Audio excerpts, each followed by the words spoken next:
daawadayaal muuqaalkan waxaan kaga hadli doonaa laba gabdhood oo walaalo ah dhibaatada ay iskuulka ay u maraan.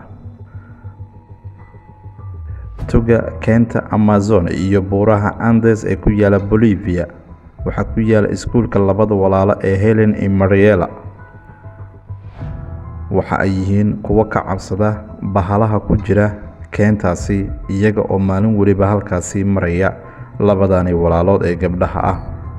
Sida aad u jeedaan meeshani waa meesha ay uga tallaabayaan cabsi, baahi iyo daalba in ay iskuulka ay ku gaaraan. Waa mustaqbalka wanaagsan ay rajeynayaan in ay wadadani ay u horseedo.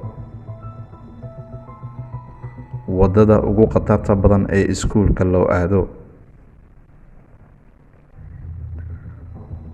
Saacadu waa 6:00 2 saac iyo bar kadib waxaa bilaabanaysa iskuulka. Helen iyo Mariela waxaa horyaala maalin weyn.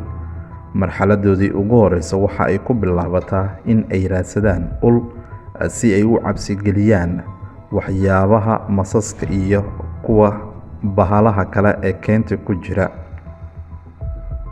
Waxaan ka baqnaa masaska halkaani jooga. Usha aan wadano ayaan cawska ku garaacnaa si aan u baqdin gelino ayna halka uga cararaan. Labada gabdhoodba waxa ay yihiin kuwa soo gaaray buurta qeybaheedii hoose, kuwaasoo ka soo gudbaya Mariela iyo sidoo kale walaasheedii Helen. Dhagaxyadan aad u jeedaan biyaha ku da'aya ayaa waxa ay ka dhigeen kuwa lagu sawir-baxdo. Labadoodii waxay dhibaato ay ka marayaan iskuulka aadistiisa.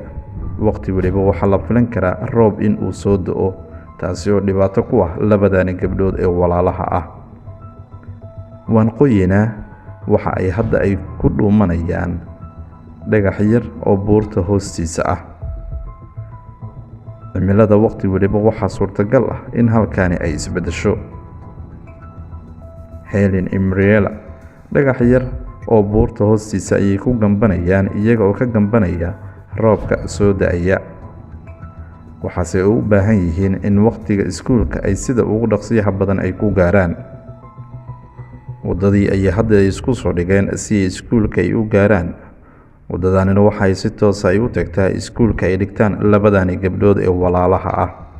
Waqtiga ayaa ceersanaya, waa waqtiga ayaa ku socda. Labada gabdhoodba waxa ay yihiin kuwa uu ka muuqdo daal aad u xooggan.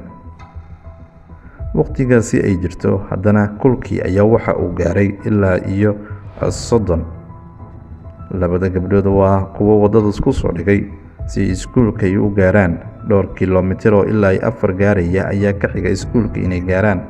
Wadadani marka ay hadaalkoodii loo fiiriyo waxay u muuqataa mid aan dhammaad lahayn. Helen iyo Mariela tamartii ayaa ka dhammaatay oo daal xooggan ayaa ka muuqda maadaama ay wado dheer ay soo jireen. Balse nasiib wanaag waxaa arkay qof mooto ku socda oo yaqaana hooyada dhashay labadani gabdhood. Waa fursad naadir ah oo mararka qaar ay labadani gabdhood ay helaan. Mooto ayaana lagu kaxeeyay si ay u gaaraan iskuulkoodii. Wadadani marka loo eego waa wado aamin ah oo maalin waliba labadani gabdhood ay soo gooyaan. Hadda xoogaa daalkii waa uu ka yaraaday dhowr daqiiqo oo ay mootada ay soo saarnaayeen labada gabdhood ee walaalaha ah. Waxay gudagalayaan iskuulkii ay hadda ay yimaadeen oo laga sugayay muddo 45 daqiiqo. Waxaa la hagaajiyaa iskuulka ardayda kadibna waxaa bilowda waxbarashada caadiga ah. 6 fasal ayaa ku yaala balse 2 macallimood iyo 2 qol kaliya ayaa halkan ku taal. 3 fasal ayaa waxa ay yihiin kuwa maadooyin kala duwan ay ku qaataan ardaydaasi. Helen iyo Mariela si fudud ayay dib ugu soo laabanayaan gurigoodii. Maalintoodu waxay ahayd mid aad u dheer oo daal xooggan lugahooda uu ka muuqdo maadaama 13 saacadood ay lugahoodii ay ku socdeen. Waxaana ay dareemayaan daal aad u xooggan. Buurtii ayay dib ay ugu soo laabteen oo ay horay ay u soo jareen. Waxay hadda ay ku sii dhawaanayaan in ay guriga ay gaaraan. awood badan ma lahan oo waa ay daalan yihiin labada gabdhood waxay soo gaareen gurigoodii.